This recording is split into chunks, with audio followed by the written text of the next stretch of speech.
इस तस्वीर में एक मैसेज है।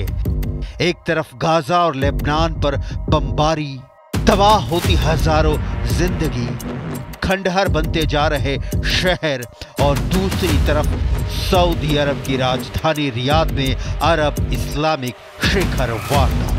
पश्चिम एशिया में कुछ बड़ा होने वाला है। क्या अब नेतन्याहू के खिलाफ अरब देशों का चक्रव्यूह तैयार हो चुका है? क्या यह चक्रव्यूह गाजा और लेबनान पर लगातार बमबारी और 48,000 लोगों की मौत का बदला लेगा? क्या अरब के इस चक्रव्यूह में नेतन्याहू और इजराइल की हार फाइनल है? अरब का चक्रव्यूह कौन चला रहा है? क्या इसकी कमान सऊदी अरब के हाथ में है या फिर लगाम ईरान के हाथों में है? मीटिंग ऐसी रही जिसमें एक साल पहले तक एक दूसरे के कट्टर दुश्मन रहे दोस्त बन चुके हैं। यहां सऊदी अरब की दावत पर सीरिया के राष्ट्रपति बशर अल असद भी पहुंचे। ईरान के उपराष्ट्रपति भी आए। जॉर्डन के किंग से लेकर मिस्र के राष्ट्रपति अब्दुल फतह अल सीसी भी पहुंचे। यहां तुर्की के राष्ट्रपति रेजेप तैयप अर्दोआन की मौजूदगी भी एक मैसेज दे रही है। अरब और इस्लामिक वर्ल्ड के 50 से ज्यादा राष्ट्राध्यक्ष और लीडर इस समिट में शामिल हुए। और फिर आया सबसे अहम मैसेज। सऊदी अरब के क्राउन प्रिंस मोहम्मद बिन सलमान का इजराइल के खिलाफ सबसे तीखा पैगाम, सबसे कड़वे शब्द, सबसे बड़ी चेतावनी।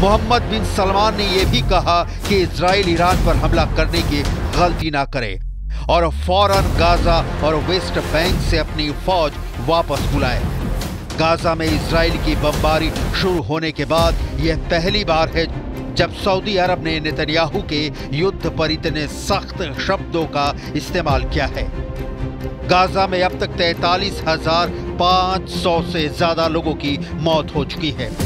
लेबनान में मरने वालों की तादाद 3,200 तक पहुंच गई है। ये ऐसे आंकड़े हैं जिसे लेकर अभी तक इजराइल को सबसे बड़ी टक्कर सिर्फ ईरान ने दी है। नेतन्याहू और खामनेई ने इस वक्त भी एक दूसरे के खिलाफ अपनी तलवार म्यान से बाहर निकाली हुई है, क्योंकि ईरान का जवाबी पलटवार कब होगा ये सिर्फ और सिर्फ ईरान के सर्वोच्च नेता अली खामनेई जानते हैं।